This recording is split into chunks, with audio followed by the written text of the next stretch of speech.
పనులలో నన్ను ఇన్వాల్వ్ చేయండి, సేవ చేయడానికి ఐ విల్ బి రెడీ. నేను ఏదైనా చేస్తాను, నా వంతు కృషి కూడా నేను చేస్తాను, ఏదైనా ఫినాన్షియల్గా అయినా అట్లయినా. కానీ నాకు ఎందుకంటే ఏమనిపిస్తుంది అంటే మనల్ని ఎవరో ఎక్కువగా చూపిస్తుంటే అవుట్లోను ఎట్లా ఫీలింగ్ నాకు అనిపిస్తుంది. అంత మనం కూడా ఒక మనిషిలాగానే కదా, పెద్ద అతిథి శక్తులు ఏం కాదు కదా. ఇక్కడ నాకు అంత ఇష్టం ఉండదు, బట్ ఈవెన్ సరేలేండి, ఇట్స్ ఓకే. బట్ ఎప్పుడైనా నన్ను అందులో పనిలాగా ఇన్వాల్వ్ చేయండి, నేను చాలా హ్యాపీగా ఫీల్ అవుతాను. నన్ను కూడా అందులో మీ పనిలో ఇన్వాల్వ్ చేస్తే ఐ డూ మీలాగానే. Okay, thank you. Women's day గురించి ప్రతి ఉమెన్ వచ్చేసి మెంటల్లీ ఫిజికల్లీ రెండిట్లలో స్ట్రాంగ్ ఉన్నారు. మెంటల్లీ ఎందుకంటారా, మన పొజిషన్స్ చాలా ఉంటాయి తెలుసు కదా. యాజ్ ఏ హౌస్ వైఫ్గా, యాజ్ ఏ డాటర్గా, as a wife, as a sister, as a mother. Especially more important thing ఏంటంటే మదర్. సో ఈ రెస్పాన్సిబిలిటీస్ అన్నీ ఫుల్ఫిల్ చేయాలి అని అంటే మనం మెంటల్లీ చాలా స్ట్రాంగ్ ఉండాలండి. ఎందుకంటే ఫినాన్షియల్ ప్రాబ్లమ్స్ వస్తాయి, మనకి పర్సనల్ ప్రాబ్లమ్స్ వస్తాయి, హెల్త్ ఇష్యూస్ వస్తాయి. మనము డిఫరెంట్ స్టేజెస్ క్రాస్ చేస్తుంటే ఒక మెన్కి చాలా హెల్త్గా పరంగా చాలా తక్కువ ఉంటాయి ఇష్యూస్, బట్ మనం చాలా ఫేస్ చేస్తుంటాం. మంత్ కానీ, ఇయర్స్ కానీ, డెలివరీస్ అప్పుడు కానీ, ఇలాంటి అదన్నీ ఫేస్ చేస్తుంటాం. బట్ ఏంటంటే ఆ టైం అప్పుడు ఏంటంటే ఉమెన్స్ దగ్గర ఉన్న నెగ్లిజెన్స్ ఏంటంటే అందరినీ చూసుకోవడం తప్ప వాళ్ళని వాళ్ళు మర్చిపోతున్నారు. అసలు మెయిన్ పిల్లలే గట్టిగా లేకపోతే ఇల్లు కంపల్సరీ కూలిపోతుందండి, అది మర్చిపోకూడదు. వాళ్ళు ఏం చేస్తున్నారంటే వాళ్ళ పిల్లలకు పెడుతున్నాము, భర్తకు పెడుతున్నాము, వాళ్ళకి సప్లై చేస్తున్నారా, ఏదో మనం తినేస్తాను. తిండి విషయం కూడా అండి, మన ప్రాపర్ డైట్ తీసుకున్నప్పుడు మన ఫంక్షనింగ్ ఎలా ఉంటుంది ప్రాపర్గా ఒకటి ఆలోచించండి. రిక్వైర్డ్ అంటే నేను బాగా తినద్దు, ఎక్కువ తినద్దు, మనకు కావాల్సింది తినాలి. మళ్ళీ ఎక్కువ అని చెప్పి మేడం ఏమన్నది కదా, నిమిషానికి ఒకసారి తినకండి. వాట్ ఈస్ నెసెసరీ, మనకి ఎంత తినాలి, ఏ విధంగా తినాలి, ఎంత టైం ఇవ్వాలి తిండికి, ఏవి తింటే బాగుంటుందని అవి మీరు గుర్తుంచుకొని తినాలండి. ఒకటి గుర్తుపెట్టుకోండి, మళ్ళీ తిండి అనగానే చాలా మంది ఏమంటారు చాలా కాస్ట్లీ అవుతాయి కదండి అని. అస్సలు కావండి.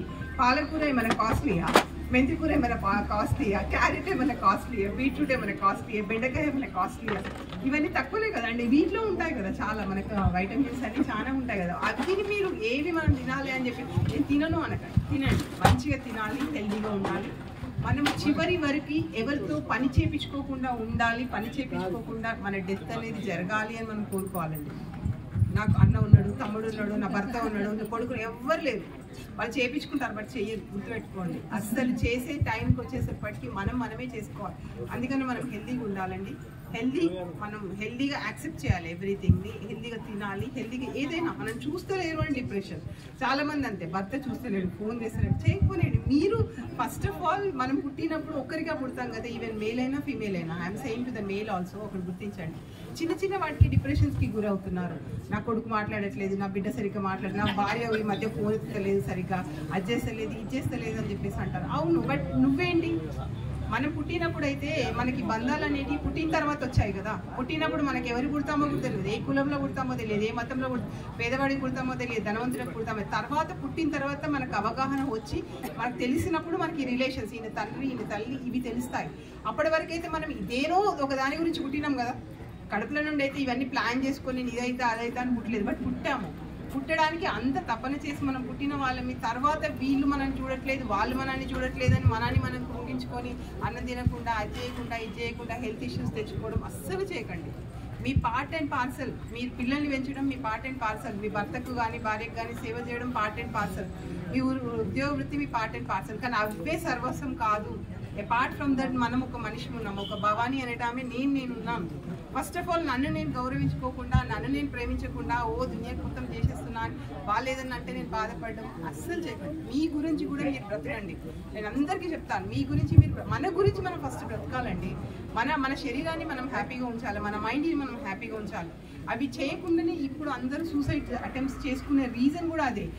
చిల్లీ రీజన్స్, వీళ్ళు మాట్లాడతలేరు, వాళ్ళు ఈ రోజు ఉన్న సమస్య రేపు ఉంటుందా అండి? డేకి మనకు చేంజెస్ జరుగుతాయి. ఈ రోజు మనం చాలా ట్రబుల్స్లలో ఉన్నట్టు మనకు ఈ బ్రతకాలా ఇంత కష్టాలలో అనిపిస్తుంది. అది ఒక్కసారి క్రాస్ అయ్యి చూడండి, ఎంత బ్యూటిఫుల్గా ఉంటుంది లైఫ్. ప్రతి ఒక్కరి దాంట్లో position is not the matter అండి. ప్రాబ్లమ్స్ అందరికీ ఉంటాయి. ప్రధానమంత్రిని పిలిచి అడిగితే కూడా ఆయన చాటభారత అని చెప్తాడు. మన బిల్ గేట్స్ని పిలిచి అడిగినా కానీ వాళ్ళు చెప్తారు. మన అంబానీ వాళ్ళని పిలిచి అడిగితే కూడా వాళ్ళకి కూడా సమస్యలు లేకుండా ఉండవండి. సమస్యలను మనం ఎలా కంట్రోల్ చేయగలగాలి, ఎలా దాని నుండి అధిగమించాలి, ఎలా మనం స్టేబుల్గా ఉండాలి అనేది మోస్ట్ ఇంపార్టెంట్. ప్రాబ్లమ్స్ రాకుండా అయితే అస్సలు ఉండవు. చాలా ప్రాబ్లమ్స్ వస్తాయి. నేనైతే చాలా ప్రాబ్లమ్స్ ఫేస్ చేసి వచ్చాను. But I feel that one challenge has to come us. మనకు ఒక ఛాలెంజ్ వస్తేనే మనం అనేది మనం ప్రూవ్ చేసుకోండి. ఛాలెంజెస్ లేకుండా ఉంటే స్మూత్గా ఉంటే ఏం ఐడెంటిటీ ఉంటుంది లైఫ్కి, అసలు మనకు కూడా సాటిస్ఫాక్షన్ ఉండదు కదా. సో డోంట్ ఫీల్ దట్ అందరికీ కష్టాలు వస్తాయి నాకే వచ్చినాయి అని అనుకోకండి. కష్టాలని ధైర్యంగా ఎదుర్కోవాలి, ధైర్యంగా నిలబడాలి. దానికి మనం ఎప్పటికీ మనతో మనం మాట్లాడుకోవాలి.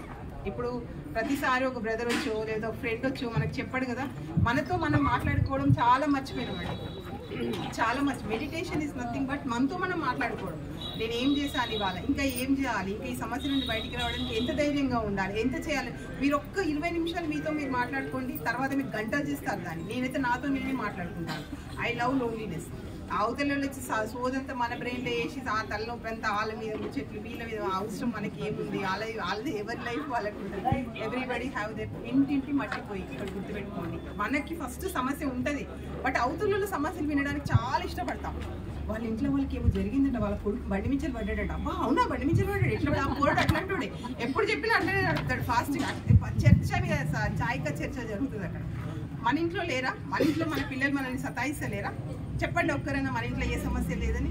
మన పిల్లలు మనల్ని సతాయిస్తారు, మన భర్తతో మనకు ప్రాబ్లమ్స్ ఉంటాయి, మన తల్లిదండ్రులతో ప్రాబ్లమ్స్ ఉంటాయి, మన ఫ్యామిలీతో ఉంటాయి, మనకు ఫైనాన్షియల్ ప్రాబ్లమ్స్ ఉంటాయి, పర్సనల్ ప్రాబ్లమ్స్, హెల్త్ ఇష్యూస్ ఉంటాయి. అవుతున్న విషయం ఎందుకు అనవసరంగా టైం వేస్ట్, బ్రెయిన్లో స్పేస్ ఇచ్చి అనవసరంగా మెమరీ అంతా పెంచుకోవడం.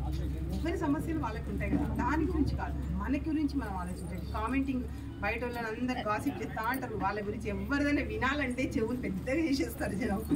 సో అలా కాకుండా మన గురించి కూడా మనం ఆలోచించుకోండి. మీ గురించి మీరు ఆలోచించుకోండి. ఫస్ట్ ఆఫ్ ఆల్ మీరు బాగుంటేనే మీ ఫ్యామిలీ బాగుంటుంది. లేడీస్ అయితే ఎస్పెషల్లీ లేడీస్ మనకు చాలా తక్కువ స్పేస్ ఉంటుందండి. మనం మగవాళ్ళంతా ఫ్రీగా 24 గంటలు బయట తిరగలేము. మనకు చాలా తక్కువ స్పేస్ ఉంటుంది, తక్కువ ఉంటుంది మన ఫ్యామిలీ అనేది. సో దాంట్లో మనం ఆలోచించుకోవాలి. మెయిన్ పిల్లర్ అండి, you are the main pillar. ఒక్కసారి పిల్లర్ కనుక కూలిపోయింది అంటే ఇల్లు ఎంత పెద్ద మేడ అయినా కానీ కూలిపోతుంది. అలా మీరు కూలకుండా మీరు హెల్తీగా ఉండడానికి చూడండి. మీరు మంచి డైట్ తినండి, మీతో మీరు మాట్లాడుకోండి, మీకు నచ్చిన పనులు మీరు చేయండి. దెన్ ఆబ్వియస్గా అంత అట్మాస్ఫియర్ అంతా బాగుంటుంది. Thank you.